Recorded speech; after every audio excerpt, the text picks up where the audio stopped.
decir qué pienso yo de mí. Pero... No, es muy breve. Nada, claro. Bueno, pues bienvenidos todos y todas.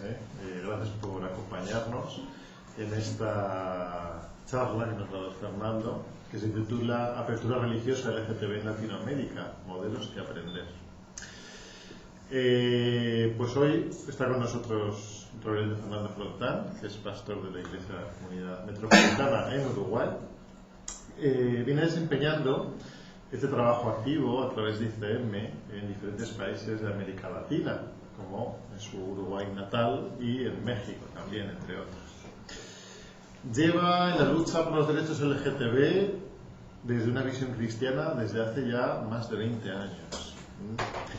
Y aparte de pastor, pues es periodista, y entre sus diferentes facetas de comunicador, pues ha sido contertulio en diferentes programas de televisión, opinando sobre temas vinculados a la cuestión social, en especial al hecho LGTB. Además, trabaja las problemáticas de VIH-Sida, la infancia, por el que recibió un reconocimiento de promotor de la paz, otorgado por la UNESCO, y actualmente es capellán de la comunidad terapéutica Betania, en Uruguay, que se encarga de la recuperación de drogodependientes. Y bueno, pues va a compartir con nosotros la realidad que ha vivido en los diferentes países donde ha desarrollado su ministerio, las diferencias y similitudes con Europa, los desafíos y cambios a los que nos debemos enfrentar las comunidades cristianas inclusivas, ¿no? Y bueno, pues recordaros también que una vez que finalicemos la charla vamos a hacer una oración ecuménica que va a presidir Fernando, y quien quiera quedarse, pues invitado está.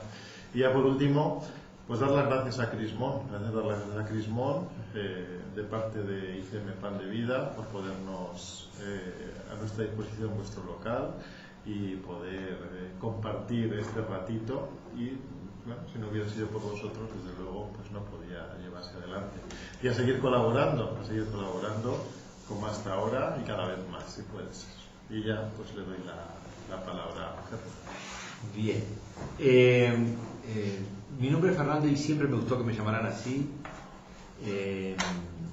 Soy de tradición católica y en mi formación como religioso tuve 3 años y medio de seminario católico, después me echaron por Malcom, y asimismo llevo algo así como unos 39 años de vida activa en la iglesia, desde muy pequeño. Cuento desde que empecé a trabajar como monaguillo en las misiones rurales en mi pueblo natal, San José de Mayo.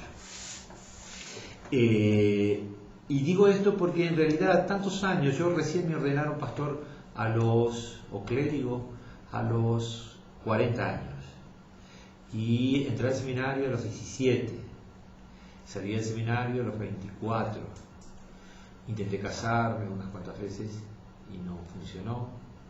En realidad mi orientación sexual la tenía bien clara desde el principio, pero había algo que me frenaba. Primero era que la consideraba heredera de un discurso que por la década de los 70, 80 era muy fuerte, que en realidad yo provengo de una familia disfuncional, padre alcohólico, entonces si es alcohólico es ausente, y si hay un padre ausente siempre hay una madre dominante. Entonces como que mi historia personal encuadraba muy bien en el discurso acerca de lo que se pensaba de la homosexualidad en aquellos años, no muy distinto al de ahora, pero aunque ahora hemos avanzado más en derechos civiles.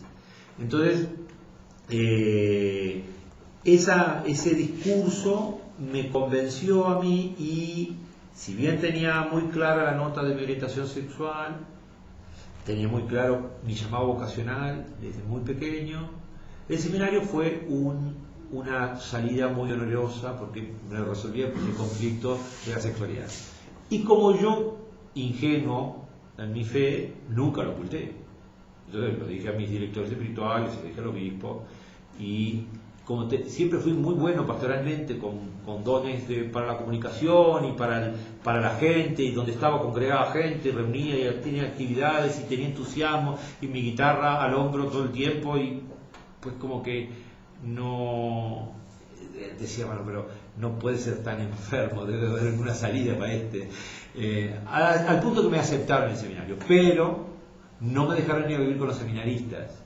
Me mandaron a vivir con una comunidad de curas viejos, insertos en el medio, que para mi placer era Luis Pérez Aguirre, un aladai de los derechos humanos en Latinoamérica, jesuita, el padre Yolo Mosca,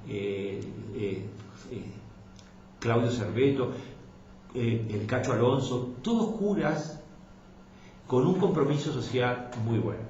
Me hicieron el mejor regalo de mi vida, porque lo que yo aprendí con esos curas no lo aprendí nunca en el seminario, ni católico ni protestante. Cuando ya se estaba para definir un poco yo ya había terminado la filosofía, había empezado la teología, empecé a aprender los curas, y dije, ¿cuándo me van a mandar al seminario? ¿Cuándo voy a tener una formación como todos los curas, de manera espiritual? Y ahí el obispo dijo, ¿y cómo va aquello? Y yo, aquello va igual, le digo, o sea, digo, si ustedes lo que me piden es el celibato, pues si yo tengo don y es de Dios el celibato, pues voy a vivirlo, o sea que no le importa ni a la iglesia, ni creo que le importe a Dios si me gustan más los hombres que las mujeres. Con esta misma naturalidad se decía, y el cura, el obispo, que me quería muchísimo, así lo presentó en el presbiterio, porque era una decisión que él no quería asumir solo, y como era bastante público, que se sabía que yo estaba medio como peleando con mi orientación sexual, esa reserva no estuvo, y entonces él tuvo que avalar su decisión por el presbiterio, y el presbiterio decidió de que no. Y decidió que no en un momento muy crítico, porque en aquel momento yo en el seminario tenía las mejores calificaciones académicas. Pero no solamente tenía las mejores calificaciones académicas, estaba inserto en un barrio trabajando en comunidades eclesiales de base. Y a su vez tenía para la diócesis, mi diócesis, que era una diócesis del interior, cada 15 días fundé una comunidad eclesial de base. Aprendiendo el modelo en Montevideo, lo llevé a San José. Esa comunidad eclesial de base, en los 4 años que yo fui seminarista, de esa comunidad surgieron 15 comunidades en las ciudades de mi pueblo y 25 en las después. Entonces lo mismo decía, pero este tipo que es reproductor de comunidades, como, o sea, al fin y al cabo me echó. O sea, se acabó. Después yo quedé trabajaba en un colegio con unas hermanitas dominicanas de la Anunciata, y estas monjitas, en un momento yo asumí mi orientación sexual, empecé a vivir en pareja, mi alegría cambió, mi rostro cambió, y entonces todo eso impactó de tal manera en el colegio que las monjas empezaron a decir, ¿qué le pasa a este? ¿Qué le pasa a este? ¿Qué le pasa a este? ¿Qué le pasa a este? ¿Qué le pasa a este?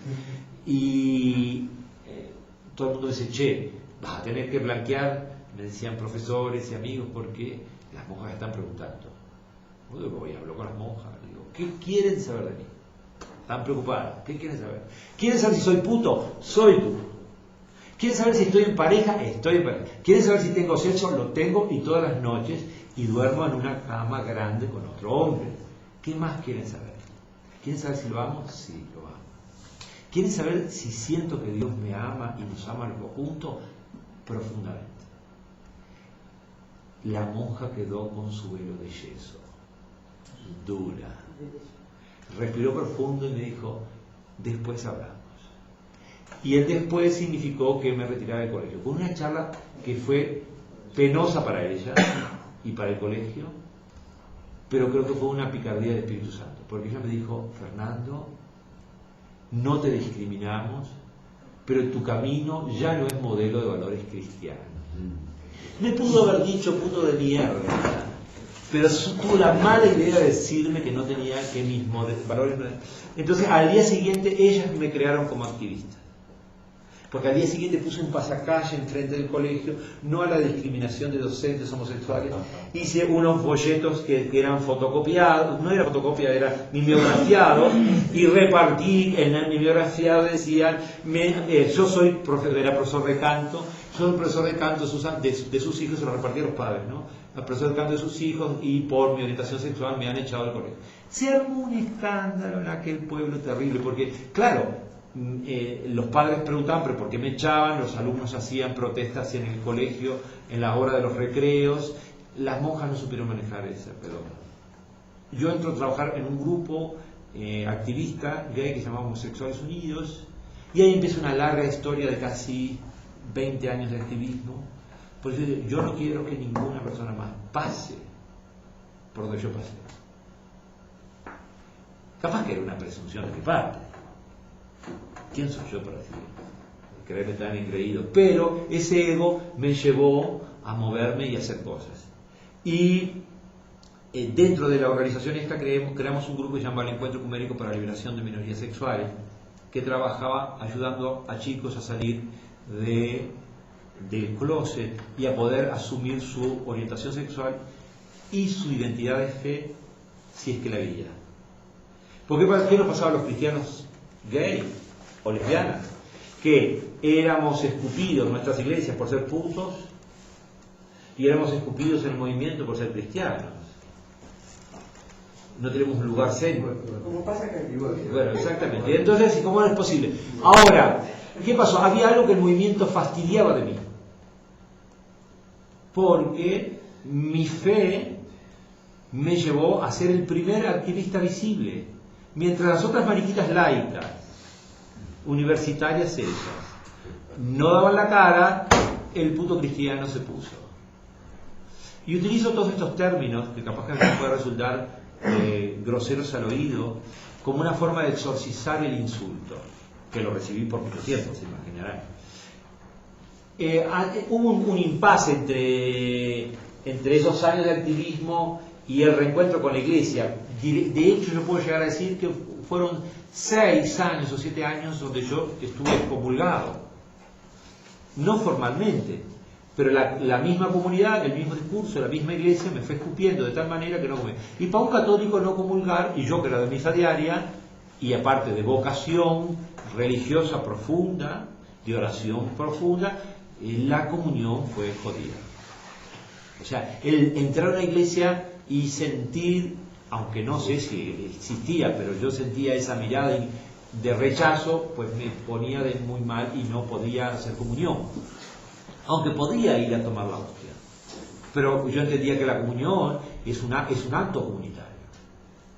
Y en mi tradición de fe católica, muy basada en las comunidades, en la espiritualidad de las comunidades eclesiales de base, la comunión es un acto de fe comunitaria, por el cual nos cuidamos y nos alimentamos.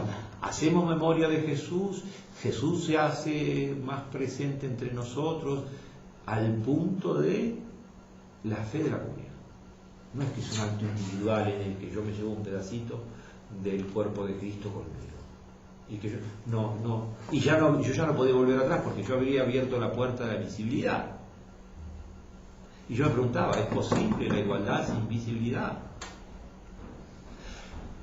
Se largó un camino largo, muy largo, que fue en principio esta experiencia de campo de trabajar, hola, bienvenido, de trabajar primero con grupos de chicos y ayudándolos a salir del closet.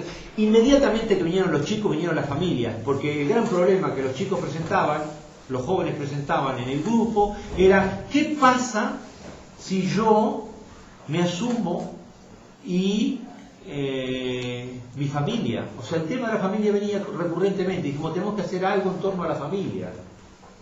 Y ahí creamos lo que nosotros llamamos encuentro de familia. Y empezamos a juntar a padres y madres de gays y lesbianas, entre ellos, y después con sus hijos. Y creamos lo que llamamos los encuentros de familia. Una anécdota conmovedora. Cuando recién salió el video de colores, no sé si ustedes lo habrán visto, que lo sacó la organización de Estados Unidos PFLAG, padres y madres de gays y lesbianas, búsquenlo, si no es muy buen video. de los años, principios de los años 90, de colores. Él contaba que era un video donde padres y hijos gays y lesbianas contaban sus historias de cómo habían hecho el reencuentro familiar. Y por tanto era una experiencia bonita, y ahí había gente con fe, gente sin fe, había iglesias que daban su voz, había judíos que daban su voz, o sea, era un video muy, muy bonito. Lo llevamos a Uruguay, lo mostramos en el encuentro de familia.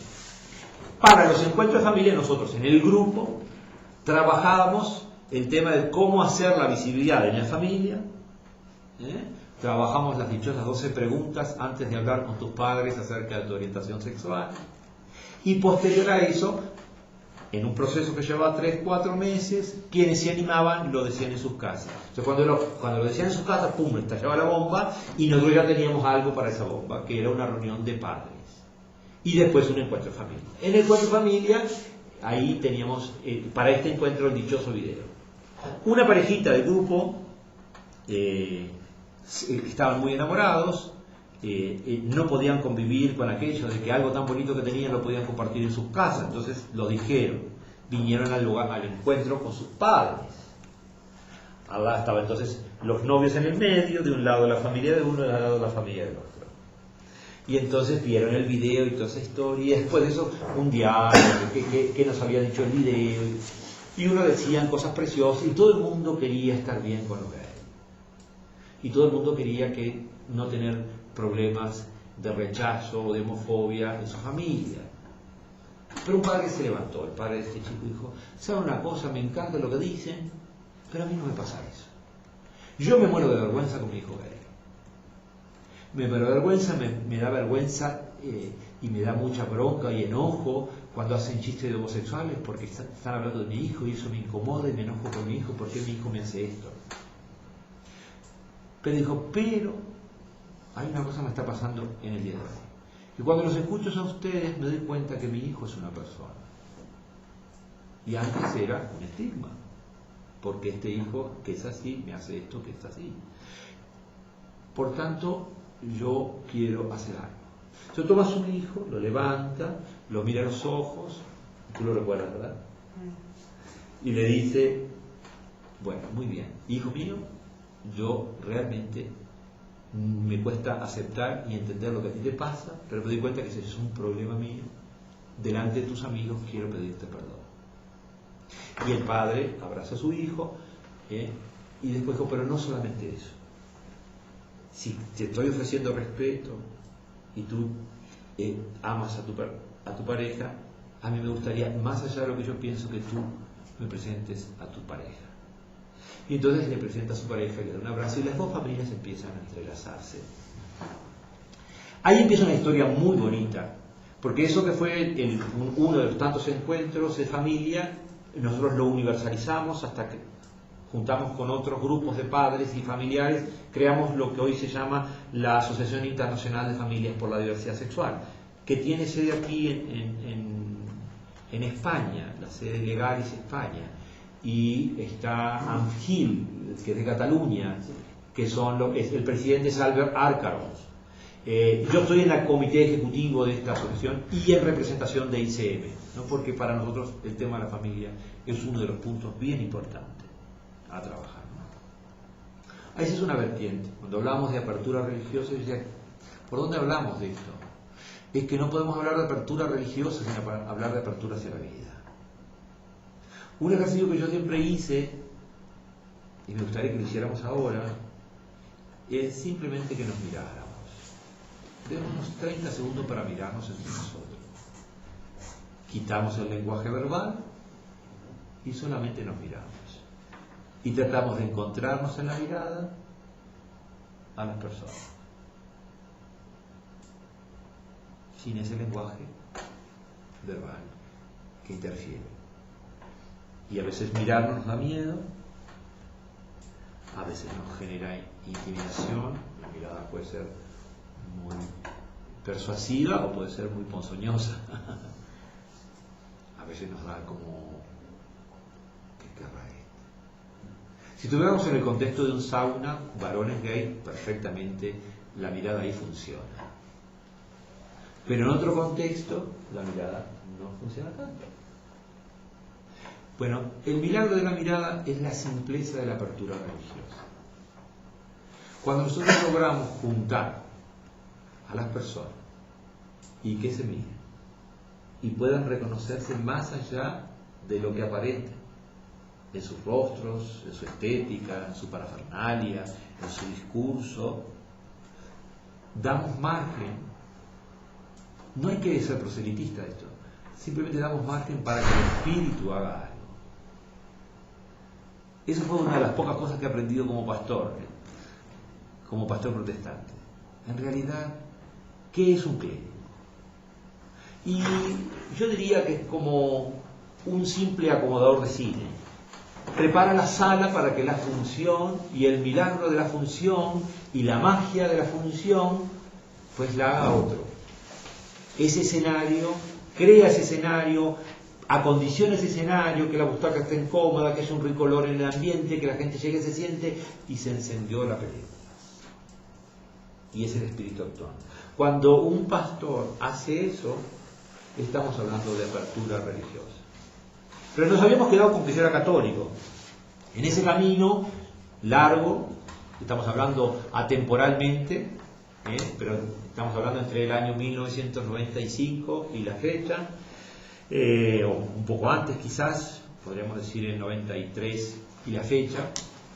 En un momento yo me encuentro con el movimiento de cristianos gays del Cono Sur, y ahí teníamos a la ICM en la Argentina, teníamos al movimiento de gays luteranos del sur de Brasil, teníamos al Encuentro Ecuménico en Uruguay y un grupo de cristianos de Asunción, Paraguay, y decidimos hacer un encuentro, el primer encuentro de gays y lesbianas cristianos del Cono Sur. Fue en Buenos Aires. Allí cuando voy conozco a la ICM. Y la primera vez que me encuentro con una comunidad de fe que celebraba la Eucaristía y que me invitaba a participar, yo católico cerrado, decía, ay no, los hermanos separados preparando la mesa para mí, no. Pero el Espíritu siempre ha pasado, que nuestros prejuicios. Y entonces lo que sucedió es que empezó el culto, la celebración. En una de las celebraciones todos los grupos preparaban alguna liturgia y se me ofreció la suya, yo me senté allí y en un momento va la consagración y yo realmente sentí que el Espíritu trascendía mis prejuicios religiosos, que lo único que me estaba pidiendo era que, ¿vieron el pasaje ese del padre que va a pedir por su hijo epiléptico? Marcos 9, donde en el diálogo los discípulos no pueden curar a ese joven que tiene el mal espíritu, y Jesús dialoga con ellos y dice, pero qué poca fe que tiene, papá. Y después ya habla con el padre y le pregunta, ¿tú crees en el poder de Dios? Y el padre dice, sí, pero aumenta mi fe. Y después hay un diálogo con los discípulos de Jesús, y Jesús en el que dice, bueno, este tipo, ¿por qué nosotros no pudimos? ¿Vos pudiste? Bueno, este tipo de demonios se cura con la oración. Y en realidad, la oración es, aumenta mi fe. Ya le había dicho el Padre, aumenta mi fe. Yo necesité quebrar mi fe estructurada como católico y abrir. De ahí volví como muy inquieto y como que nuevamente mi fervor sacerdotal, que siempre lo había tenido, se empezó a encender un poco más, lo dialogamos con mi pareja, me puse en contacto con la ICM, me dieron dije, bueno, está muy bien, ¿cómo van tus estudios? Me quedé truncado, bueno, sería bueno que te formaras en un seminario y que obtuvieras el mismo nivel académico que han obtenido los clérigos de tu país. Yo dije, en el seminario católico, siendo ya público como gay y activista, no me van a querer. Entonces, de hecho, para sacar mi currícula de la facultad de teología, tuve que pedir a un amigo que casi la robara de la misma biblioteca de la facultad, de los archivos, para poder presentarla en la otra universidad. Y al final encontré la Universidad de Buenos Aires, el Instituto Superior Evangélico de Estudios Teológicos, que me aceptaron. Mariquita y todo me aceptaron. Mandé una carta con mis académicos, me aceptaron y empecé a estudiar allí en un programa a distancia. Y hice todo el programa de Biblia y teología protestante. Lo que era un gran fervor. Si yo voy a trabajar pastoralmente, me va a venir muy bien porque, pues, ¿quiénes serán las ovejas que Dios me mande? O van a venir solamente protestantes, o van a venir católicos, o van a venir, como en mi país, laicos o laicistas, gente que ha venido acobardada por el gremio tan terrible que somos los clérigos, porque somos un gremio muy jodido, le hemos hecho mucho para la gente. Entonces muchas veces me preguntan, pero yo ¿por qué uso la ropa clerical? Y es que sí, una marica loca como yo, 2 metros de puto, vestido de cuello, es terrible. Pero ¿qué significado tiene el cuello en esto de la apertura religiosa? En realidad, en la tradición del cuello clerical, dice, mi garganta no me pertenece.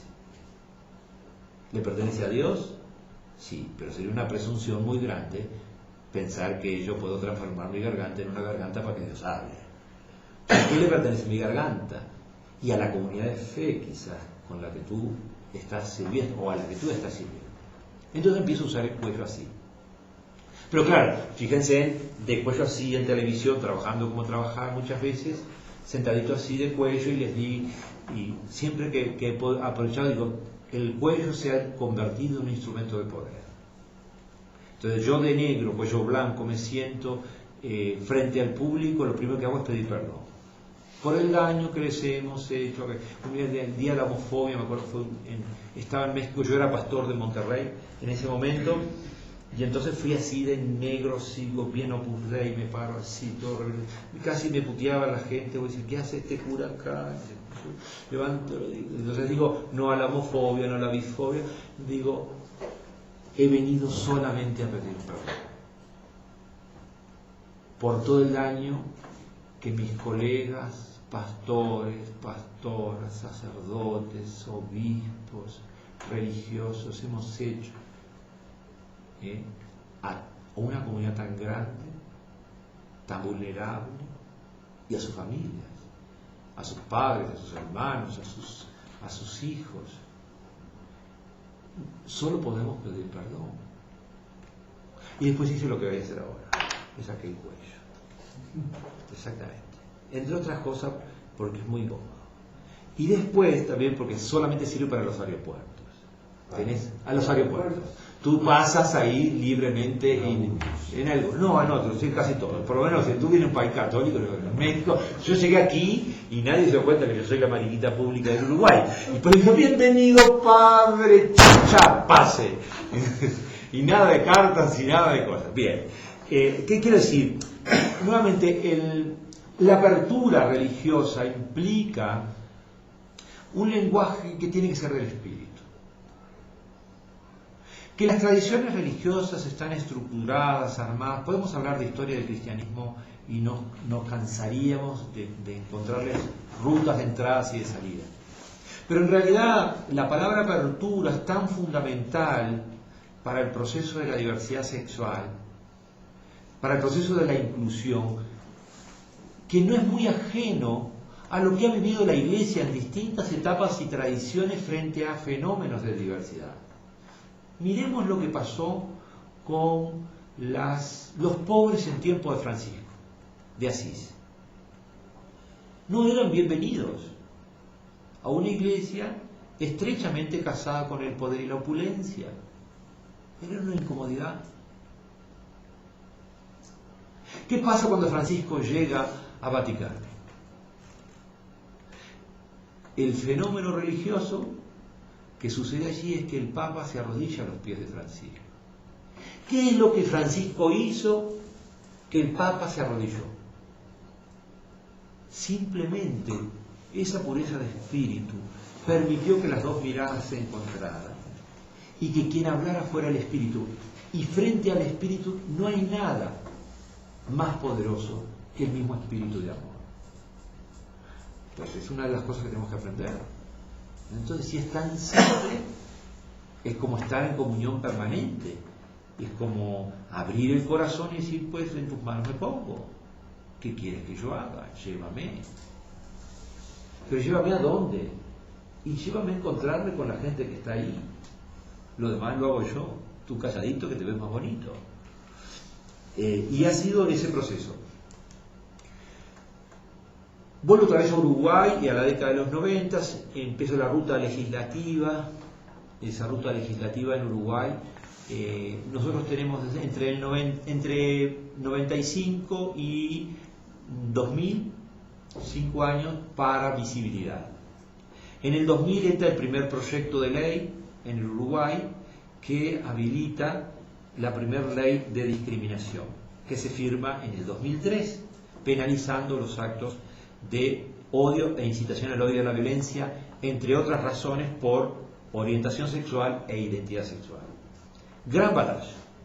La derecha en aquel momento, cuando fue aprobada esta ley, dijeron, detrás de esta se viene el matrimonio, óiganlo, va a pasar. Sí, fue profético, es verdad. Seguimos avanzando, nosotros avanzamos por una ley de discriminación, después de la ley de discriminación que se aprobó en el 2005, dimos un paso más y empezamos a pensar que la identidad era una cosa importante. Entonces empezamos a trabajar por la primera ley de identidad de género y cambio registral para las personas transexuales y transgénero, operadas o no operadas. Bastaba con que estuvieran en identidad y se aprobó en el 2009. Conjuntamente, el acontecer político del país habilitó un debate sobre unión concubinaria. ¿Cómo vamos a darle matrimonio? No, que sean concubinos reconocidos, no pasa nada. Entonces se aprobó la ley de unión concubinaria en el 2008 y en el 2009 vino un debate de la reforma del Código de la Niñez y la Adolescencia por el cual se amplía la adopción de las parejas casadas unidas en matrimonio civil a las parejas en unión concubinaria. ¡Qué sorpresa! Nosotros ya nos podemos unir concubinariamente, por tanto, en el 2009 fuimos habilitados a la adopción. Y la último que nos quedaba era el matrimonio igualitario y lo acabamos de aprobar el año pasado. ¿Por qué cuento esta historia rapidísima? Porque esta historia no fue una bandera de los cristianos, pero en toda la historia quienes marcamos la pauta legislativa fuimos los cristianos comprometidos. ¿Que somos los cristianos gentes iluminadas, especiales que hemos al gobierno del mundo? No. Pero ¿qué pasó? Nuestra fe, sirviendo al Espíritu, generó una ruta que ni nosotros pensábamos. Solamente había que ser fiel en aquel momento. Solamente había que responder en aquel momento. Y a mí que me tocó varias veces hacer esto en soledad, dije, bueno, muy bien, si hasta aquí me llegaste me vas a llevar más lejos, ¿qué es lo que tú quieres? No lo sé, pues yo voy. Y así fue que sucedió. Yo lo que les quería mostrar ahora es de aquí para atrás. Y esto fue lo que sucedió en la primer pareja, con la primer pareja de homosexuales que se casan en el Uruguay a través del matrimonio civil. ¿Qué es lo que sucedió con esto? Ustedes piensen que 10 años atrás, ante el primer acto de visibilidad, tenemos audio, ¿verdad? Sí. Audio. Sí, perfecto. No, porque al pasar el video... Ya. Tenemos que pensar que lo que nos decían los primeros actos de visibilidad, nosotros salíamos a la radio, a la televisión, no sé qué, nos decían, ¿derecho para los homosexuales? No, a los homosexuales como a los gatos, a una bolsa y al río. Así de simple, pero lo decían literalmente. Obviamente yo no creía en esos disparates, ¿no? Tenía un ego muy grande. Y si a mí me mojaban la oreja, pues prepárate. Les ponía un pasacalle como a las monjas. Pero miren qué fue lo que pasó al final de la historia. ¿Qué es lo que relata el final de la historia? Un noticiero, el noticiero más importante del país, el Canal 10, Canal Uruguayo, que le llaman, hace esta nota. ¿Se puede hablar? Se puede adelantar. En nombre de la ley y de las facultades que ella me confiere en mi carácter social, estado civil, los declaro unidos en matrimonio.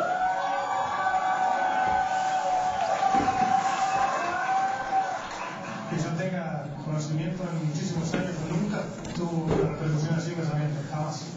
Esa es la reflexión desde el punto de vista laboral, ¿no? Desde el punto de vista social, otros harán la reflexión correspondiente, ¿no? Y bueno, yo le comentaba a un colega tuyo que tengo conocidos homosexuales que han, en serio, que han vivido lo duro que es para ellos enfrentar la sociedad.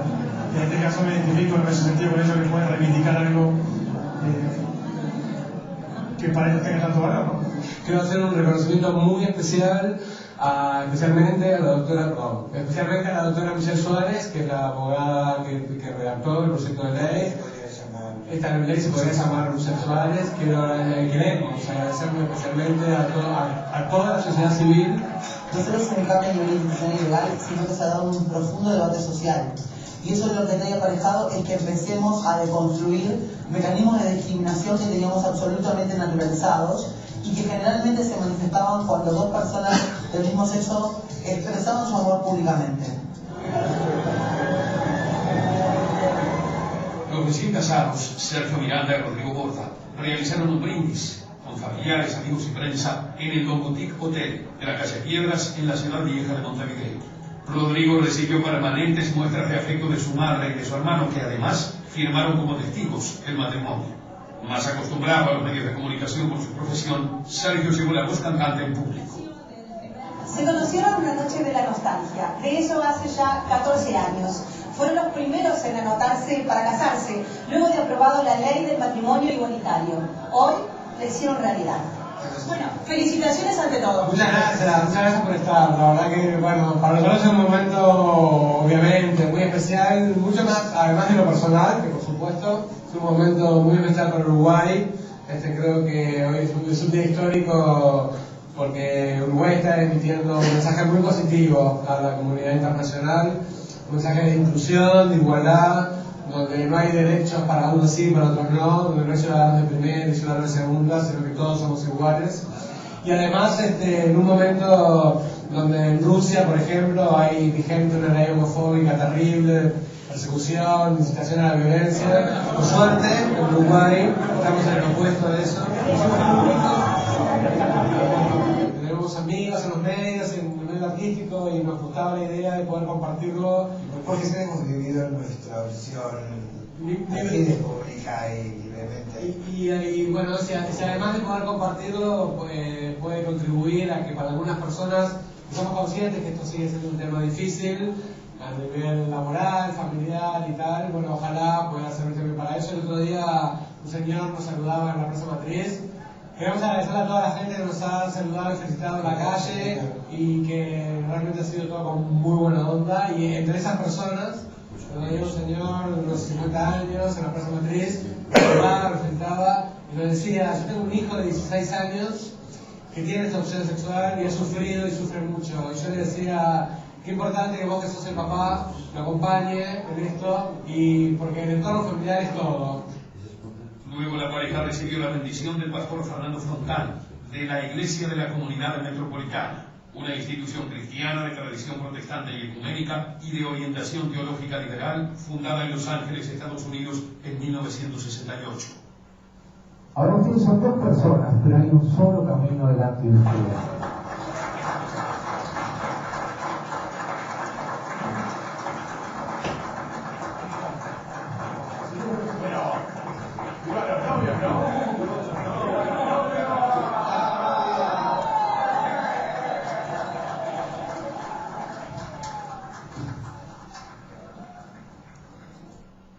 Bien, como el lenguaje.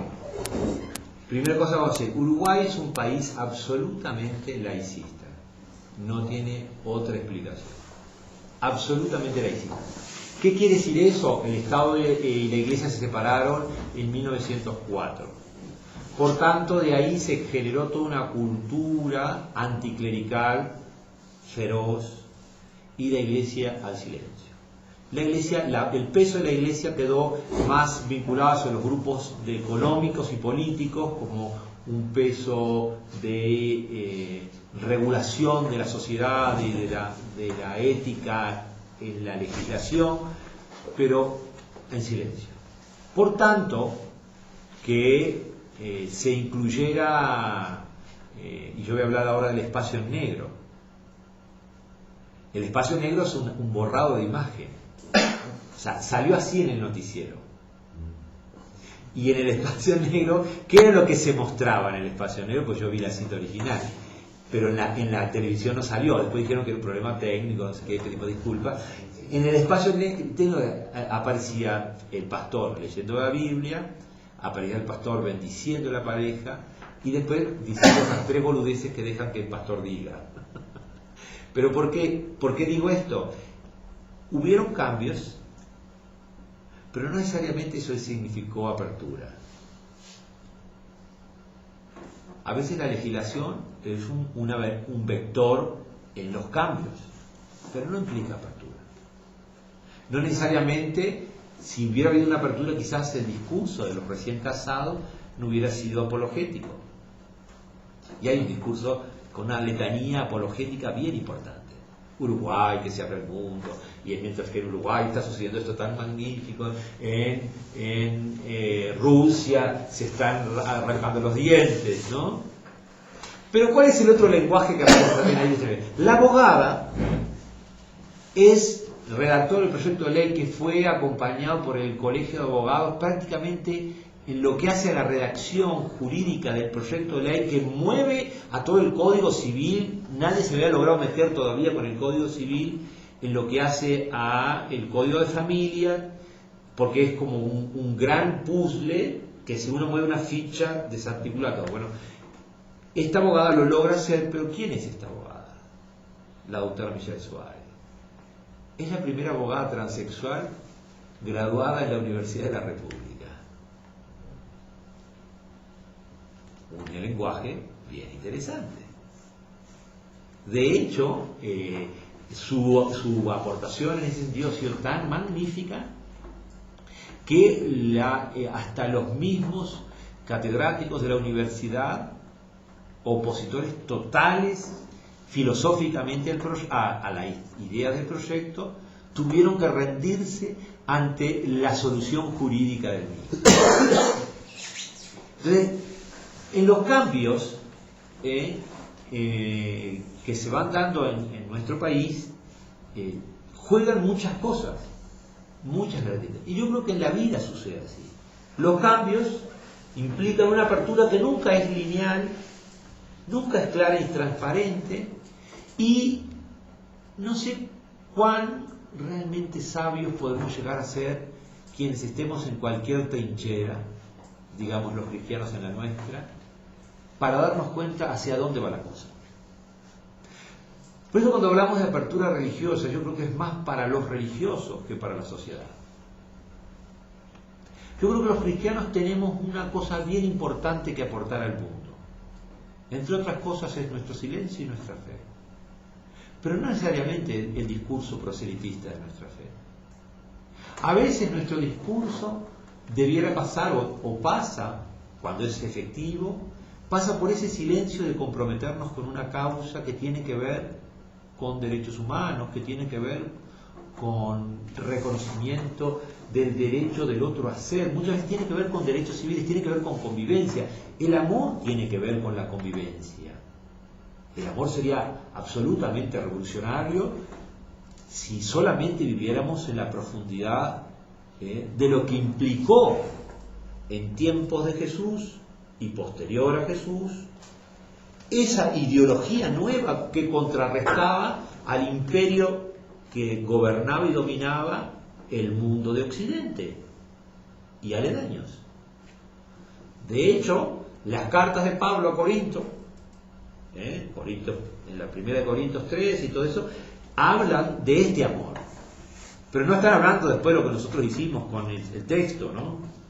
De meterlos en todos los casamientos y hablar de florcitas, pajaritos, como si fuera una pésima telenovela venezolana. Ustedes no ven telenovelas venezolanas aquí, se libran de eso, pero son muy malas. No se libran. Pero bueno, perfectamente. Entonces, fíjense en que en realidad el tema del amor que planteaba era realmente un cambio estructural tan significativo en la convivencia social que cuando decimos que el amor todo lo soporta, las feministas se han puesto de fundamento porque dicen, no, y la violencia doméstica también se soporta. No, mija. Cuando todo lo soporta es que todo lo contiene. El soportar en ese sentido quiere decir contener. No podemos leer un texto fuera de contexto, y mucho menos de fuera de un contexto lingüístico. Viene hablando de serviciales, comprensivos, no todo lo soporta quiere decir que vamos arriba. Con la violencia también, no. Todo lo contiene. Y nuevamente la apertura religiosa tiene que ver mucho más con nosotros. Yo pude, y nuestro grupo de cristianos pudo haberse puesto, y los cristianos en Latinoamérica nos pudimos haber puesto de puntillas cuando defendiendo nuestro derecho a poder expresar nuestra fe religiosa. Y está bien, hubiéramos entrado en la dialéctica, hubiéramos subido al ring de este mundo donde todo el mundo reclama derechos y nadie quiere asumir los compromisos. Si te pegan en esta mejilla, ofrece la otra. Tiene que ver con esto que les estoy queriendo transmitir. A veces no es necesario que nosotros entremos en ese debate. A veces los cristianos debiéramos, si tenemos una auténtica apertura religiosa a la diversidad, implica comprender las heridas de nuestros padres y de nuestros impares. El que estemos en el medio, nos escupen en la iglesia y nos escupen en el movimiento, o es un poco el aprendizaje de la otra mejilla. ¿Qué quiere decir eso? ¿Confías en mí? ¿Confías en mí? Pues si confías en mí, deja que yo gobierne. No estorbes. Si confías en mí, camina, haz tu parte, no claudiques ante la cruz. Si confías en mí, entrega tu vida. Los grupos que han prosperado en Latinoamérica, y los grupos de fe que han prosperado en Latinoamérica, y los grupos cristianos que han prosperado en Latinoamérica, se han visto involucrados en esta filosofía del Evangelio. Los que no han terminado como una pésima degeneración de lo que pudo haber sido cristiano alguna vez. Me estoy refiriendo, sin ánimo de destructivo, pero sí haciendo una lectura. Han derivado en grupos como los católicos antiguos o la Iglesia Católica Antigua, básicamente una iglesia gay o con altamente funcional, donde se han quedado con lo peor de la Iglesia imperial. Tienen obispos, arzobispos, no sé cuántos, y no tienen comunidad. O han quedado en los grupos cristianos que se han secularizado tanto que la única identidad que han podido generar es la guerrillera. Y ahí están los grupos cristianos gays zapatistas, los grupos asociados en Cuba, básicamente, que hay un fuerte movimiento de cristianos asociados a la revolución, y han degenerado claro, porque su fidelidad a la revolución no les ha permitido mantener una fidelidad al Evangelio. Pero ha pasado con grupos que se han creado dentro de las instituciones religiosas, y bueno, pensando en la transformación de la Iglesia desde adentro, y que bueno, y que vamos, y que al mismo tiempo que están consolando, tratando de dar una voz de esperanza a la comunidad LGBT, pues se sientan en la mesa y escuchan el discurso del obispo y se quedan callados. Sospecho que no debe ser muy distinto en Latinoamérica que en Europa, porque de hecho conservadores... El actual Papa Francisco, que parece tan bueno, tan bonito, tan simpático, tan agradable, en el debate de matrimonio igualitario en la Argentina, que se dio entre 2008 y 2009, hasta que se aprueba la ley en 2009 se aprueba la ley, Bergoglio, en aquel momento, como todo arzobispo, vocero del discurso oficial de la Iglesia, alzó el debate a un punto, yo no había viví el debate de matrimonio igualitario en México DF con el cardenal arzobispo Norberto Rivera, y ya me había enfrentado el demonio con él, ¿no? Porque él decía que los homosexuales van a ir todos al infierno, y esto ya no es una lucha de derechos, es una lucha contra el demonio, y los cristianos tenemos que decirle no. Cuando un discurso se pone así, es muy difícil dialogar.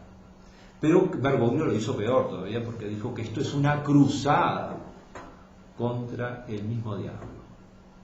Y alzó a las corrientes más conservadoras de la Iglesia Católica atrás de él, pero lo peor, sumó a los neopentecostales, estos de Dios es amor, pare de sufrir, que son grupos absolutamente radicalizados en su fundamentalismo.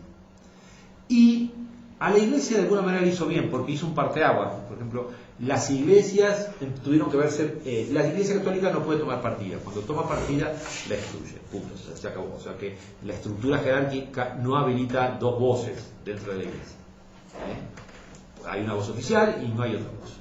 Aunque hay una pastoral que pasa por otros lados, que es consoladora, y eso es magnífico. Y me encuentro muchas veces una cantidad de comunidades fieles al Evangelio, más que, y ahí peleando con las estructuras jerárquicas. Pero en el caso de las iglesias protestantes, los protestantes siempre resolvemos las cosas muy sencillas. No nos ponemos de acuerdo, nos dividimos y fundamos una iglesia nueva. Y se acabó el lío. En la Iglesia Católica silencia, en la cual nos dividimos y fundamos una iglesia nueva. La Iglesia Luterana quedó partida por la mitad, por ejemplo, en la Argentina, porque mientras una adhirió al discurso de Bergoglio, la otra adhirió al discurso de inclusión. Y ahí estaban los luteranos de Noruega, los luteranos de lo que se llama la Iglesia del Río Evangélica del Río de la Plata, que serían los luteranos más de tradición, los valdenses, que en el Cono Sur hay una colectividad de valdenses muy grande. En tiempos de migración, muchos valdenses perseguidos de los Alpes rajaron para el sur y allá generaron comunidades muy insertas en el mundo social y productivo rural, ¿no? Comunidades rurales muy fuertes, tanto en el norte argentino como en el sur y oeste uruguayo, que por cuestiones geográficas compartimos un territorio bastante extenso. Bueno, los valdenses ahí sí han sido altamente comprometidos. Apertura religiosa. ¿Cuáles son los modelos a aprender? Que uno podría decir, ¿qué tenemos para aprender de todo esto? Primero, que no hay discursos lineales. A mí esto me gusta apelar a la tradición judía. Los judíos tienen una cosa muy maravillosa frente al misterio de Dios, que lo expresan litúrgicamente en la lectura de la Torá. Eso, cuando abren su rollo de la Torá y empiezan a leer la Torá, se encuentran con la palabra de Dios y ellos se cubren los ojos. Una expresión litúrgica de humildad, de impotencia ante lo trascendente, maravillosa. ¿Qué habla y qué dice ese gesto? Algo muy profundo. Ante el misterio de Dios no sabemos nada. Entonces, mariquita, cállate la boca. Ante el misterio de Dios, ¿quieres servir? La pregunta que se le hace a Jesús. ¿Me quieres seguir? ¿A dónde quieres ir? Y dice, ¿tú quién soy? Yo te quiero seguir, que te viste todas las cosas que haces, quiero ir. Y viene el joven rico y viene el otro. ¿Quieres seguirme? Pues yo no tengo dónde apoyar la cabeza. Apoyar la cabeza. Algo así como decir, guarda, quien viene tras de mí debe de saber que ni siquiera yo sé lo que Dios quiere. El gran dilema de Jesús y el gran drama de Jesús espiritual, hasta último momento está sin develar. O sea, nunca fue tan revelado. Los cristianos después tuvimos 4 siglos para discutir que Jesús era el Hijo de Dios, pero 4 siglos para llegar al concilio de Nicea y confirmarlo en Constantinopla. 4 siglos de discusión teológica, donde nos ayudaron mucho, obviamente, todo el movimiento de la ideología imperante del Imperio Romano, greco-romano, ¿no? Y especialmente el gnosticismo fue un gran interpelador del desafío de construir quién era Jesús. Pero Jesús no tenía tan claro eso. ¿Y por qué no lo tenía claro? Y porque de alguna manera está frente a esta misma historia, el modelo. del que estoy tratando de convencer. ¿No? ¿Cuál era el modelo? Y si ante Dios, que es un misterio, no sabemos nada.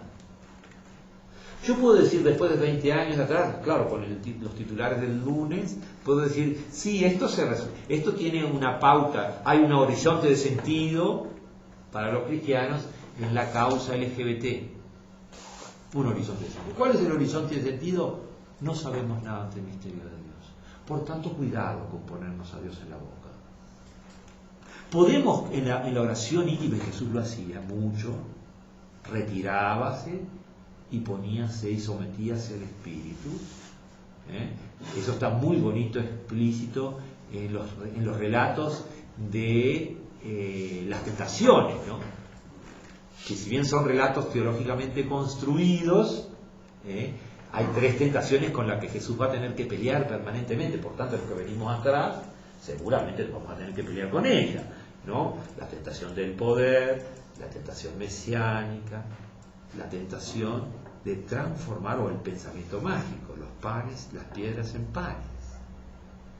Y de alguna manera, ante el misterio de lo trascendente, no sabemos nada, pero tenemos mucho para hacer, porque si sometemos con humildad, en oración, al Espíritu, posiblemente el Espíritu nos lleve a hacer cosas que tengan que ver con una causa de justicia. Y si hay justicia, los cristianos diríamos, si hay justicia, solo es posible en el amor. Por tanto, si hay amor, hay posibilidad de justicia. Si hay amor y si hay justicia, si hay paz, Pablo VI habló muy bien de esto, como una respuesta de Vaticano II. Si hay paz, hay justicia. Entonces, si hay amor, si hay paz, si hay justicia, hay posibilidad de que el proyecto del reino, que el proyecto de Dios, tenga algo que decir a la humanidad hoy. ¿Que tenemos que cristianizar a todo el mundo? No. En Uruguay no fue necesario. En Latinoamérica no ha sido necesario. Pero que los cristianos en la lucha gay hemos tenido mucho que ver, mucho. En ICM, ¿cómo surge ICM en el año 68? A la cola de todas las revoluciones, casi como la punta de la cometa, del barrilete, ¿no? De la cola del barrilete. Te habían pasado las revoluciones de los indígenas, de las mujeres, de la liberación sexual, y allá lo último, Troy Perry, de tradición pentecostal, 2 pastores más, un sacerdote, uno de...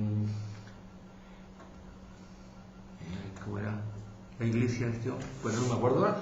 2 pastores más protestantes de distintas tradiciones, un sacerdote católico y un rabino, todos gay en un boliche de Los Ángeles, discutiendo acerca de si Dios excluía a la gente gay, en medio de todas las revoluciones esas. Dicen, juntémonos. Y hacen una celebración ecuménica el 7 de octubre de 1968 en un departamento, una iglesia doméstica. Comparten su fe, comparten sus tradiciones, cantan himnos comunes y celebran la Eucaristía. Desde entonces, en cada ICM se ha celebrado la Eucaristía siempre, en una mesa abierta. ¿Quién viene a la mesa de la Eucaristía en ICM? Todos. ¿Quiénes son los primeros? Los más abollados, los más liosos, los más enfermos, los más excluidos, los últimos. No es un privilegio la Eucaristía, es nuestra tradición. Al contrario, debemos servir la mesa. ¿Cuál es nuestro lugar? Recordemos que somos los acomodadores del cine. Por tanto, la película y el milagro de la película la hace el Espíritu. Y cuando más apoyado estés, cuando más excluido te sientas, cuando más atravesado estés, cuando más peleado con el mundo estés, cuando más herido estés, cuando más espinas tengas en tus zapatos, más privilegios tienes para encontrar paz, justicia, amor. Y como decía Lutero, justificados por la fe, santificados por las obras. Si a mí me aman, si yo puedo amar como respuesta, ¿qué otra cosa sino el bien podrá salir de tal raíz? Diría San Agustín, siglo IV, ¿no? La dichosa oración de San Agustín. Ama ya lo que quiere. ¿Qué estoy queriendo transmitirle? ¿Perdón? Lo que estoy queriendo compartir con ustedes en este momento no es dar un discurso cerrado, es abrir la puerta. Yo miro desde el sur a Europa con iglesias que se van vaciando. ¿Pero por qué se vacían las iglesias? Que la iglesia no está ayornada, no tiene internet. Bueno, ya salió Benedicto con su puso en Twitter, el evangelio de Twitter. No es eso. Porque nuestras iglesias están vacías. ¿No será que le habremos cerrado la puerta al espíritu? ¿Queremos tenerla tan controlada? ¿No? ¿Por qué la comunidad gay no encuentra en los espacios de fe una respuesta? ¿Y no será que nosotros les queremos enseñar a vivir? ¿No será que nosotros les queremos enseñar a tener una perspectiva de la realidad, del mundo, de la justicia, del amor, desde un lugar tan cerrado que solamente nosotros comprendemos? Y qué tan puro poder llegar a hacer eso cuando nosotros también somos parte de esa exclusión y de ese rechazo. Estamos en el medio. Nos cagan a pedo allá y nos cagan a pedo acá. En esta historia, como pastor y como religioso, estoy muy feliz porque este año, por primera vez, después de 10 años de ordenado, en mi pasaporte, el gobierno uruguayo me reconoce como religioso. Y me da la misma licencia en el pasaporte que le da al señor arzobispo. ¿No? Me pone religioso. Reconoce mi licencia, mi ordenación, pero no hace diferencias con el obispo. Qué importante, el obispo todavía no me fuma mucho ni en pipa, pero llevamos en el pasaporte los dos la misma cosa. Y yo llego aquí y me visto porque por tradición y por ordenación yo puedo usar la ropa de clérigo. Pues entonces me dicen aquí, bienvenido padre, ¿cómo le va? Y adelante, adentro. ¿Cuánto tiempo va a estar, padre? Ay, no sé, un mes más o menos. Pase. Apertura religiosa a veces es jugar, aprender a jugar suaves como palomas y astutos como serpientes. Aprender a jugar con el lenguaje del mundo sabiendo que somos fieles a otro. Esto es algo así como la teología del reino. Es, pero no en plenitud. Es como el grano de mostaza, lo que Aristóteles resumiría después con potencia y acto, ¿no?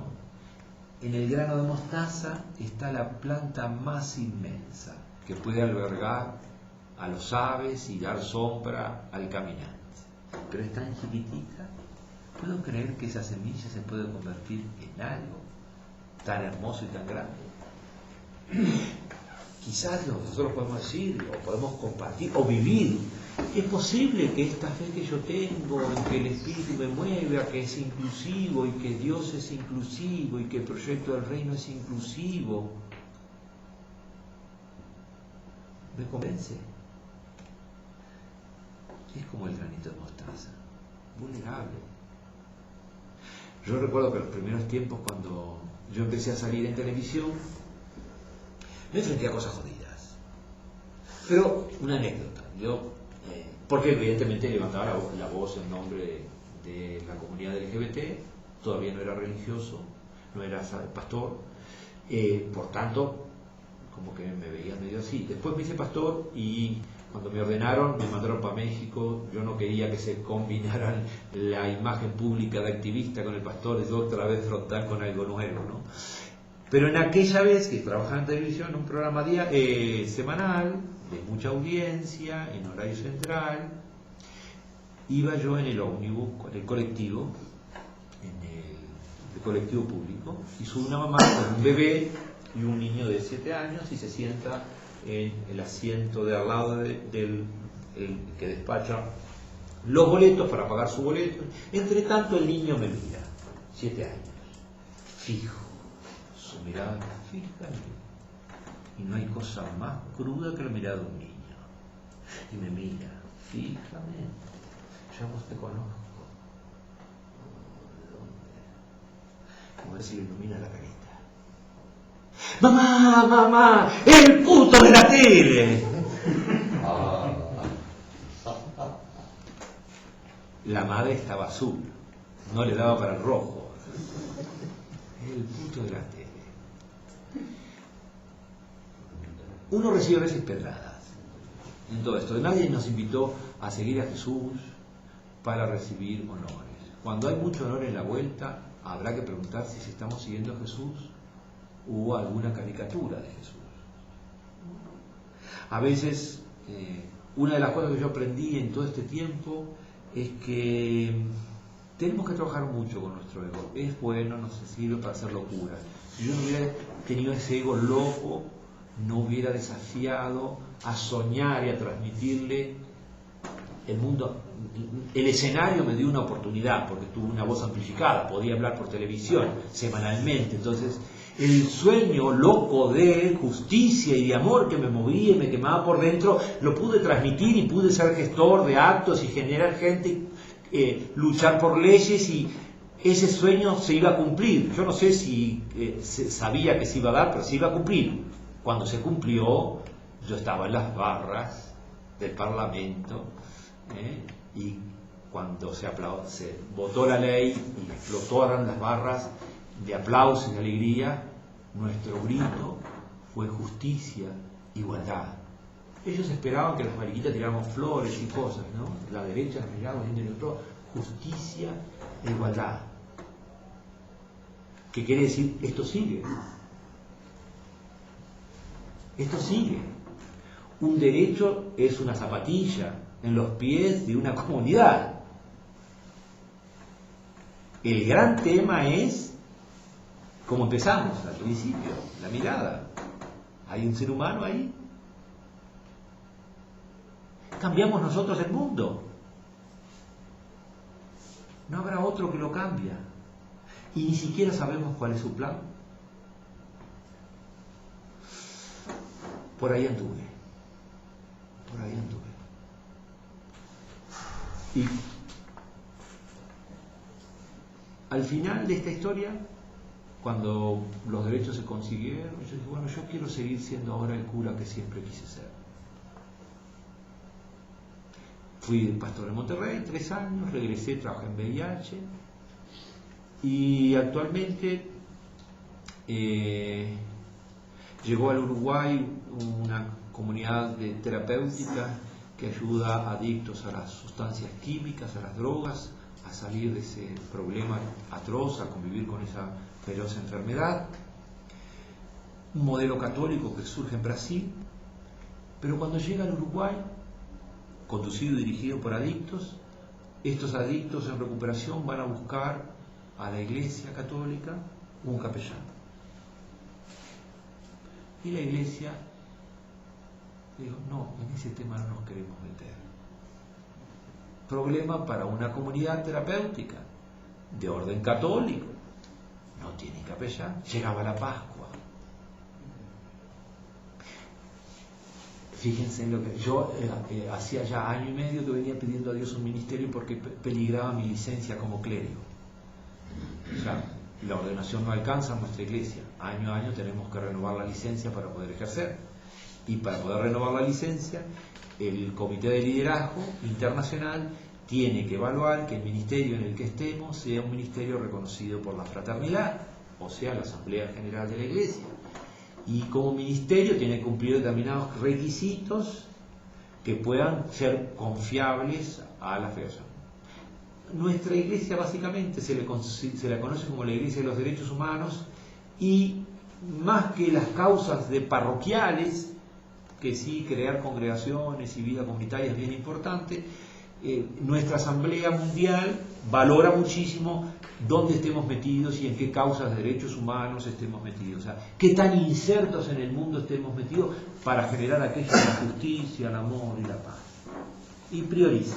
Mientras tanto yo estaba pidiendo porque no tenía, o sea, me habían sacado de Monterrey, me habían mandado por Uruguay, el ministerio en VIH era un ministerio muy solidario, pero no reunía ni en tiempo semanal de horas, nada.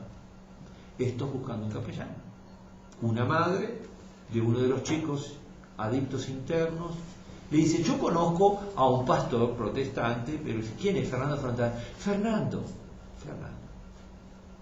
Allí fui a celebrar la Pascua con ellos. Qué curioso, mi padre era alcohólico. Yo había ido desde pequeño a los grupos de familiares de alcohólicos. Esta comunidad se basa en el programa de 12 Pasos, el que se funda en el programa de 12 Pasos que hicieron los Alcohólicos Anónimos. El plan de Dios estaba armado. Desde entonces yo soy capellán allí. Curioso, capellán maricón protestante en una comunidad de terapéutica católica.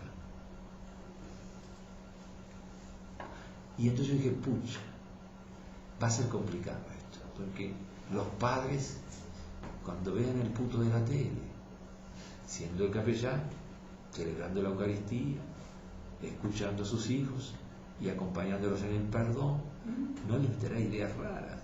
Eso era mi cabeza. La cabeza del padre de un adicto después de que ha sido robado, violado, violentado por un hijo adicto y por la enfermedad de la adicción, lo menos que piensa es que quien ayude a su hijo sea puto, no lo sea. Pero en mi prejuicio sí. Apertura religiosa. En realidad la apertura religiosa es para quienes estamos religados a Dios.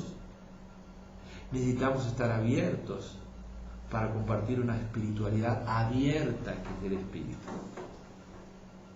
¿Cómo termina esta historia? Felizmente soy un capellán gay en una comunidad católica donde no importa que sea gay o que no sea, lo que importa es que sea el capellán. Y yo me recuerdo esto cada vez que voy a la comunidad, que está inserta en una granja 34 kilómetros de la ciudad de Montevideo, y de la carretera a la chacra hay 4 kilómetros. Yo me los hago caminando permanentemente, voy y vengo caminando a la carretera a tomar el ómnibus. Podría ir en ómnibus, bueno, en alguna locomoción, pero no tengo carro y prefiero no tenerlo. En ese caso prefiero ser austero. En ese camino, ¿qué me ha sucedido? He encontrado la razón de mi apertura religiosa a una espiritualidad incluyente. ¿En qué está? Es siempre que me bajo del ómnibus y empiezo a caminar entre las granjas, muy bonito paisaje, porque es un área de producción de árboles frutales, y hay manzanos, ciruelos, perales, viñedos, trigales, y al final está nuestra chacra con los chicos adictos allí, produciendo rural y produciendo animales y gallinas y caballos y vacunos, ¿no? Leche en la vaca. ¿Qué es lo que yo recuerdo? Primero es que mis preocupaciones tienen muy poco tiempo en el camino. En esos 4 kilómetros, pues si llevan 400 metros es mucho. Después me gana el silencio del campo. Por lo general en este mundo caminamos y tenemos una espiritualidad cervical, distorsionada. Vamos con el cuello hacia abajo, enredados en nuestro problema. Y cuando vamos enredados en nuestro problema, campo visual, 60 grados para allá, 60 grados para allá. Si vamos así, por la vida, ¿qué sucede? Y mi problema llena todo el espacio. Que las cuentas que tengo que pagar, que la gente que no me quiere, que la pareja que me falta, lo lleno todo. Y yo levanto la mirada, ¿qué tengo por delante? El campo me enseña que tengo el camino, las granjas y un universo infinito. En realidad la apertura religiosa tiene que ver con problemas cervicales. Alcanza a levantar la mirada para darme cuenta que siempre hay un camino delante. Y yo tengo pies, por ahora. Y si yo camino, el ruido de la ciudad va quedando atrás. Mis preocupaciones van quedando atrás. ¿Qué me queda delante? La oportunidad de llegar un poco limpio de mis ruidos para tener un encuentro con personas que están queriendo salir de las drogas, encontrarnos en la mirada, en los corazones, llorar juntos, soñar juntos y dejarnos cuidar juntos por un Dios que nos ama. Es curioso. Es político, pero por sobre todo es evangelio. Porque yo me doy cuenta que Dios me evangeliza permanentemente. Yo podría llegar allí y decir, todo lo que he logrado, toda la lucha que tengo, y muchas veces me sopla el oído esa tentación. Pero en realidad lo poco que tengo para compartir con ustedes es, dejemos que Dios gobierne. Simplemente hay que detenerse en el camino, hay que mirar hacia adelante, levantar un poquito la mirada, y hay que dejar que el camino nos enseñe. Y nos vamos a llevar sorpresa. 5 actitudes. Apertura, atentos a lo que pasa adentro y a lo que pasa afuera. Abiertos, para que eso que pasa adentro y pasa afuera pueda generar una transformación. Dispuestos, una actitud terrible esa, porque en el fondo me puedo dar cuenta que puede suceder eso, pero tengo que estar dispuesto a que suceda. Confiado. ¿Dios podrá hacer algo en mí? ¿El Espíritu podrá hacer algo en mí? Confío que sí. Si yo combino estas 4, lo único que queda como quinta es capacidad de asombro ante lo nuevo. Es lo que me ha sucedido en todos estos años. Asombro ante lo nuevo. ¿Quién iba a decir que yo iba a terminar de capellán en una comunidad de adictos? Pero ¿saben qué? Si yo mido estas 5 actitudes, me pongo exquisito con la numerología bíblica. El 5 representa bendición. ¿Necesito algo más? ¿Necesitamos algo más? Esto se aplica para una comunidad pequeña, grande. Se aplica para un cura trabajando en el hospital. Se aplica para alguien cansado de los azotes que ha recibido de otros. Se aplica para quien quiera realmente aprender modelos nuevos, porque el modelo ya está inventado y es el Evangelio. Muchas gracias por escuchar.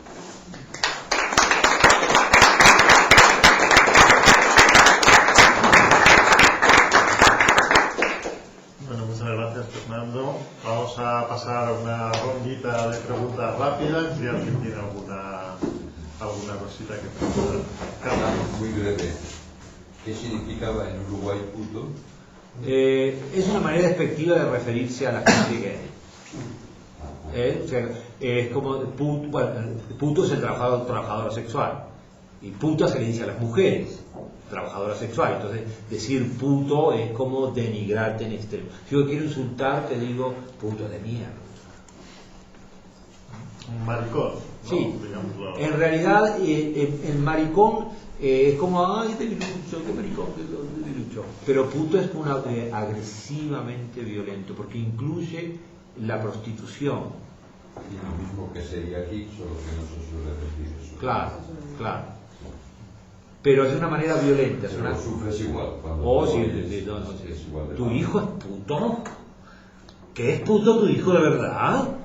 Para un padre eso es jodido. Jodido quiere decir, no es lo mismo que dice acá, quiere decir molesto. Sí, bien. Lo único ya dar las gracias y un comentario. Claro, para ser de ICM hay que ser un místico. ¿Por qué? Es mi conclusión después de escucharte. No, pero yo soy una voz de ICM. Yo soy una voz, y en los últimos años me he dedicado a la espiritualidad. En el camino. No como los picos, pero sí en el camino. Sí, pero una espiritualidad mística de una gran profundidad. Y no volando en el cielo, sino con los compromisos por la justicia. Es justamente el camino del cristianismo, el único. Es que hay que volver a la fuente. Leamos los evangelios, leámoslo dentro del marco de sus contextos históricos críticos, sus lenguajes, su semántica, y el aprendizaje que hay allí no tiene mucho que ver con el discurso doctrinal. El Evangelio rompe. Juan 23, cuando llegó con aquella carita de bueno, santo, porque ese sí que es un santo de la vida de nuestros tiempos, este hombre llega y abre las ventanas y le pasó lo mismo. O sea, él se abrió el espíritu. no sabía que la iglesia, no sabía si estaba preparada la iglesia, no le importó tampoco.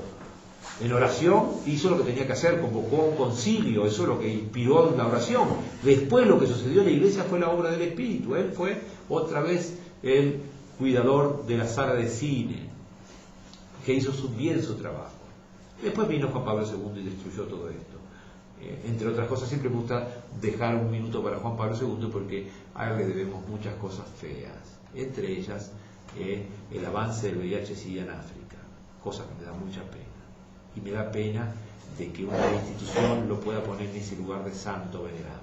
Eso me da más pena. Pero bueno, son los bagajes de la historia. Nuestra historia, la que escribimos con nuestro puño. En el espíritu, pues vaya uno a saber. ¿Qué más? Yo tenía dos. Bueno. Eres católico, te haces protestante porque es la única manera de que puedes ejercer tu vocación. Entonces, ¿dónde? ¿Cómo hago la pregunta? ¿Dónde quedaría la fe de la Iglesia Católica? Esa una. Y otra es... Yo me formo como católico. En el camino de formación me formo en la teología católica, después me formo en la teología protestante y descubro en ese camino el camino del ecumenismo. Hoy mi línea teológica es ecuménica. En algunos puntos soy de tradición teológica católica, en otros no. Por ejemplo, en el tema del bautismo estamos en comunión plena en la teología fundamental católica con la teología sustantiva protestante.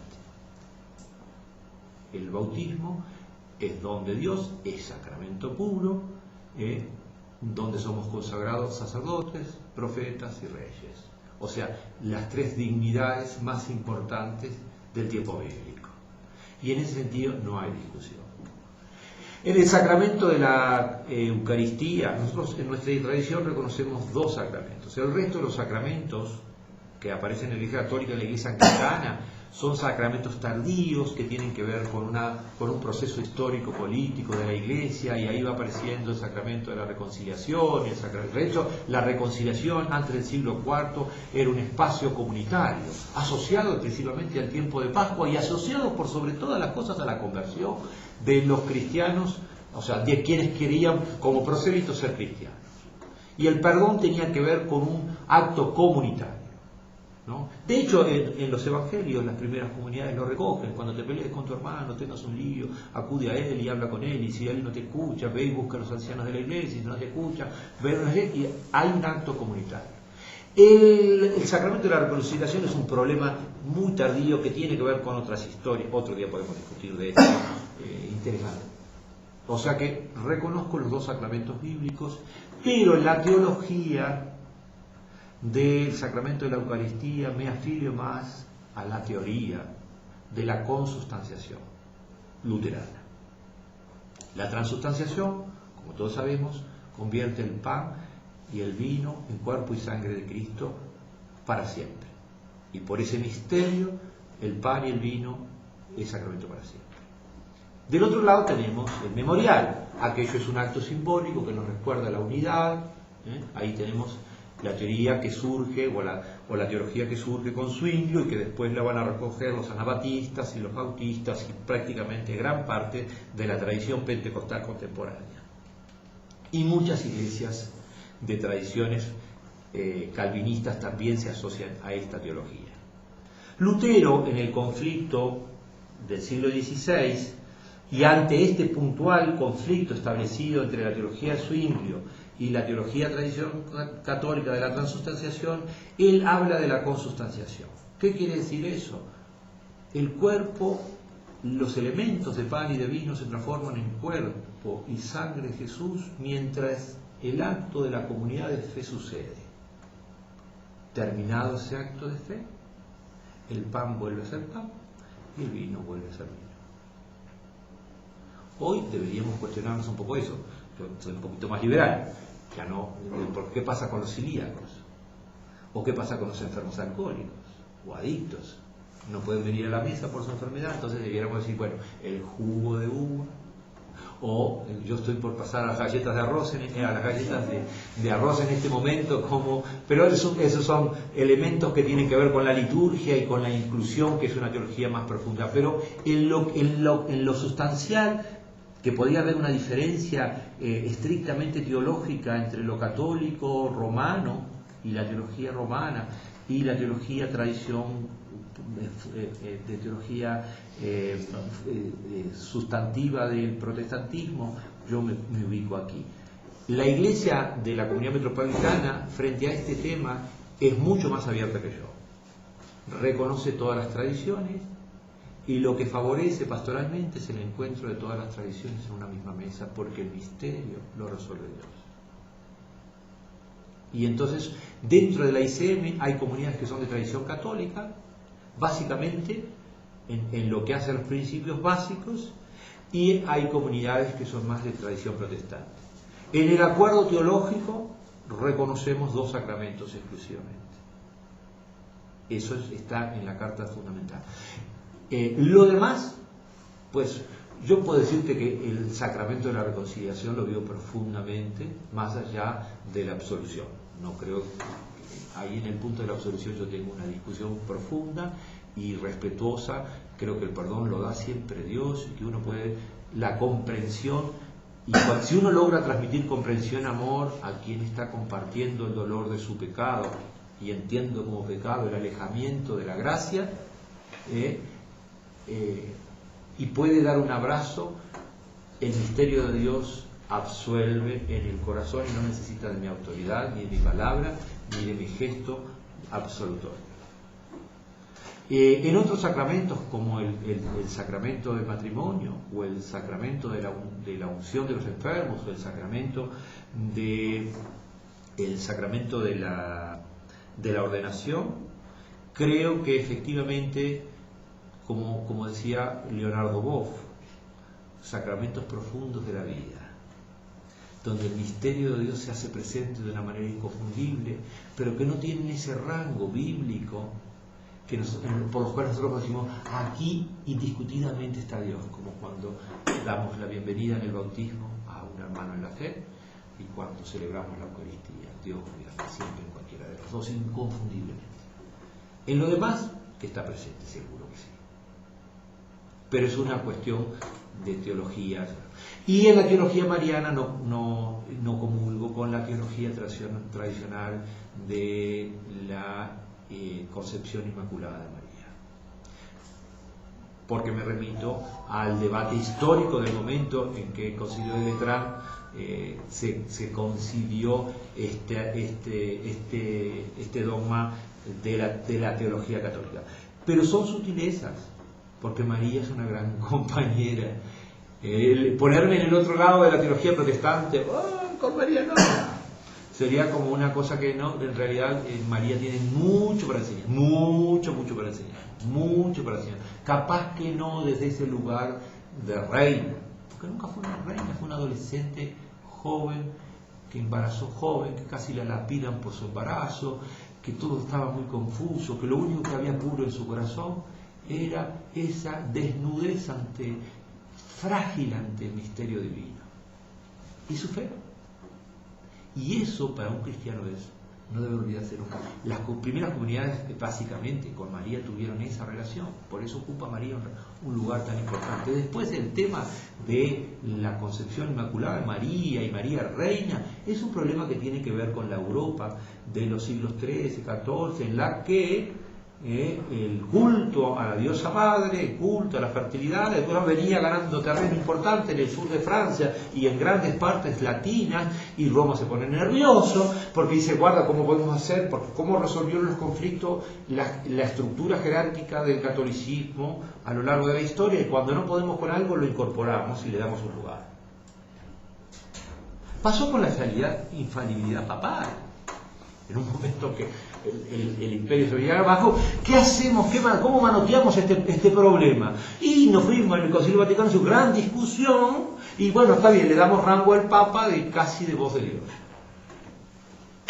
Y es un dogma que a mucha gente le hizo cosquilla. Toda la iglesia holandesa prácticamente se fue. Y ahí surge la primera iglesia católica antigua, que reflota el espíritu de volver a la fe de las primeras comunidades. Vaticano II después lo va a querer recoger.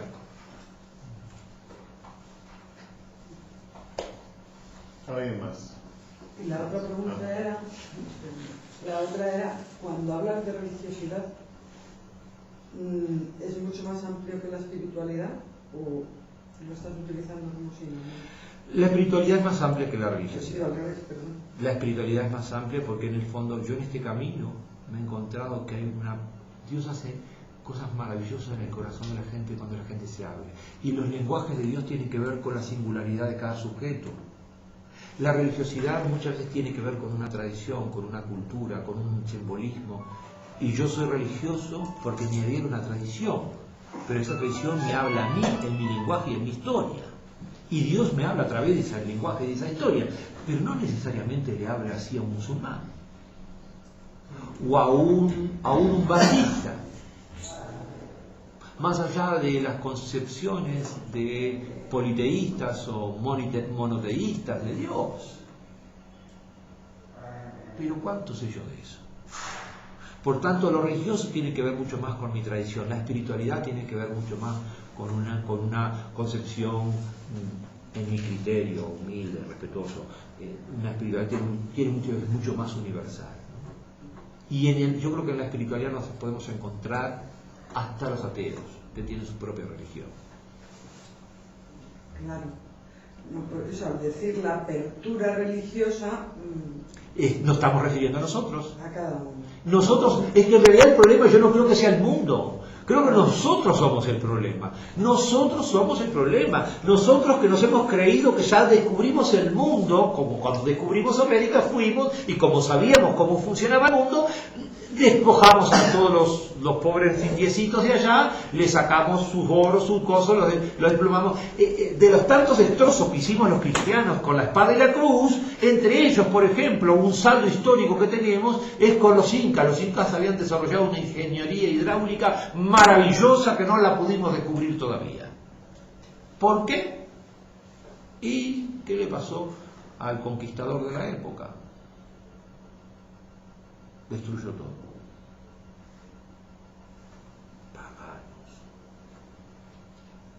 Entonces, y yo creo que también esa soberbia religiosa que nos surge de un fervor exacerbado ha llevado a que muchas veces no podamos mirarnos a los ojos. Cuando yo te miro a ti a los ojos, veo una mujer, veo una historia que no conozco, veo una persona. ¿Cuántas cosas más no veo? De las cuales necesito estar abierto, que tú me cuentes. Tú eres responsable, única y responsable, de decirme quién eres, cuál es tu historia, qué te ha dicho ese misterio trascendente, ese Dios maravilloso, cómo ha sido tu experiencia de amor allí, qué soy yo de eso. Apertura religiosa tiene que ver conmigo. Puede hacer otro. Es que es un comentario. Estaba pensando yo, hace 37 años fui instituido como diácono. Yo ya vivía por opción personal en un barrio de los más empobrecidos entonces de Madrid, que es Las Palomeras, en Vallecas. 12.000 familias que vivían en casitas peores que las que he ido viendo por los alrededores de Buenos Aires.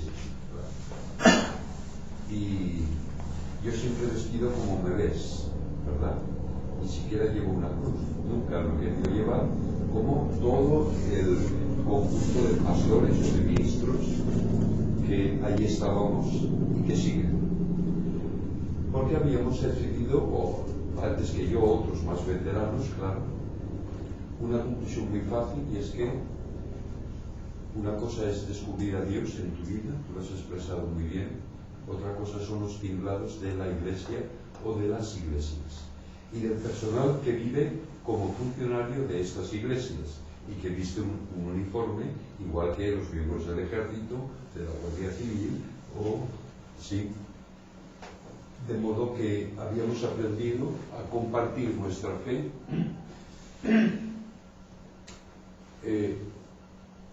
evangelizando al tiempo que somos evangelizados. Era una cosa que se ha venido diciendo siempre, ¿verdad? Los pobres me han evangelizado, dijo Joseph Boucher hace muchos años. Y entonces la presencia de cualquier cristiano, sea ordenado o no en este medio ambiente, es más la de compartir las luchas por la mejora y la calidad de la vida. En aquel tiempo era conseguir un plan de vivienda digno que transformó estas 12.000 infraviviendas en 12.000 pisos, y trabajar por la educación. Se carecía de colegios, de centros de salud. Estoy hablando de 1980, en que el mundo empezó a cambiar. Y en el acompañamiento de estas personas, si tú tienes algo que ofrecer, lo ofreces. Hace 37 años un obispo me impuso las manos y me dijo, en una pequeña comunidad así como esta, y vestidos normales como estamos aquí, me dijo: diácono es camarero de la comunidad. Tú has dicho acomodador, que es parecido, así que tenemos tanto en común en lenguajes. Y solamente quería compartir esto, que tanto yo como otros de mis compañeros preferimos seguir vistiendo normal para estar más cerca de la gente. No usar privilegios, no aparecer en ningún documento público, por supuesto no en el pasaporte, que yo soy cura porque yo vivo de mi trabajo, no de ser cura, ¿verdad? Tener una profesión, dedicarte a ella y ser un miembro más de una comunidad, hombre, mujer, etcétera. Pero ese es un estilo de vida. Y respecto a las cosas que has hecho sobre sacramentos, estamos totalmente de acuerdo.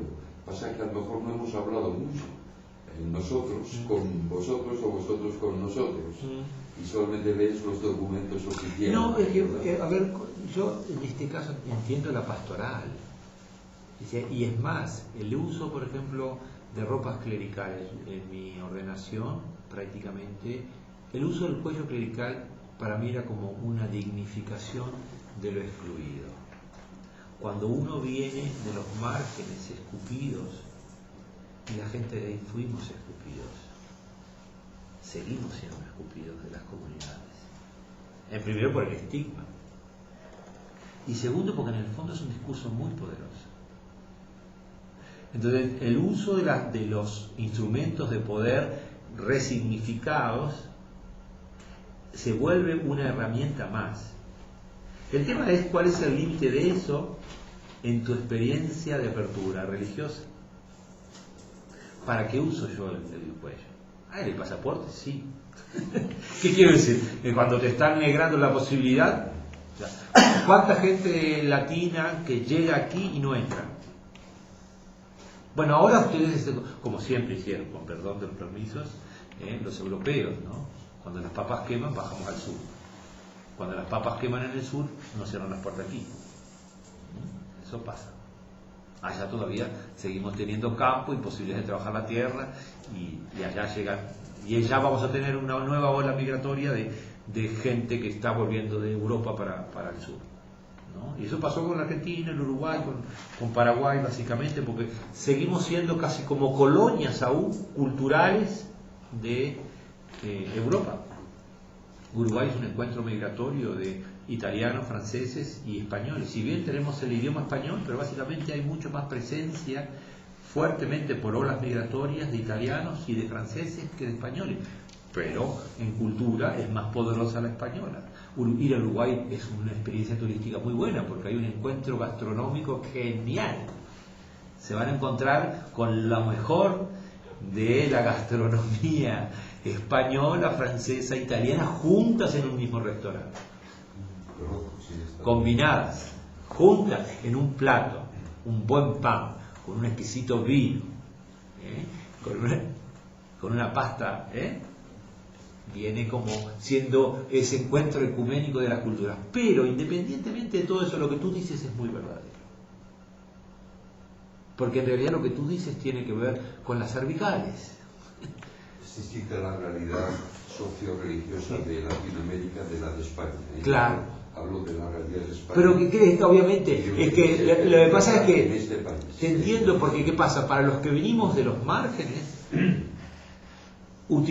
yo me lo cuestioné varias veces, o sea, es más, el título de reverendo a mí me molesta mucho, pero lo utilizo.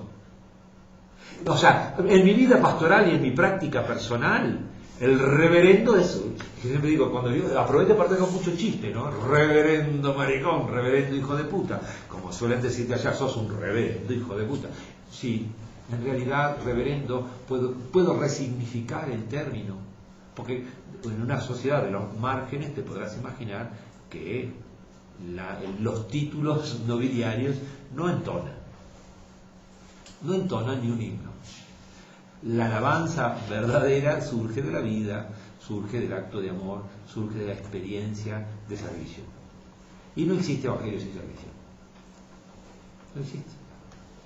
Que vivimos en un mundo donde tenemos que ser suaves como palomas, astutos como serpientes, sí. Donde tenemos un mundo que nuestras iglesias vacías nos desafían. Las europeas y las americanas.